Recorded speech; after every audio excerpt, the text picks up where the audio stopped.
Hello everyone. यी भन्ट्याङ भन्टुङ mummy बोकेर हामी कहाँ आइने भन्दाखेरि हामी चाहिँ हिजो एकादशीको दिन बजारमा गएका थियौँ। अनि सब केटाकेटी पछि लाएर जान्छौँ भनेर अनि चाहिँ म हाम्रो मुनु पनि साइकलमा हिँडेको थियौँ। अनि हामी पुग्यौँ मन्दिर, गाइज यो चाहिँ पुष्केश्वर मन्दिर हो। त्यही हामी बस्ने मासबारको। अनि त्यहाँ दिनदिनै भजन हुन्छ क्या आरतीको टाइममा 7 बजीतिर चाहिँ। अनि यसरी भजन सुरु भयो गाइज।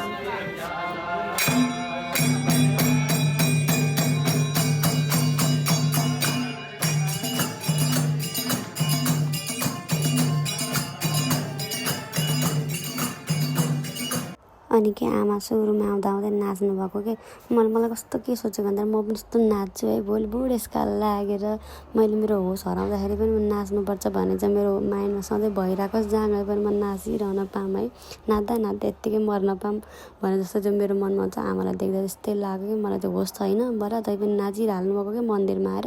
अनि यता हाम्रो मुनिले यति इन्जोय गर्दै थियौँ।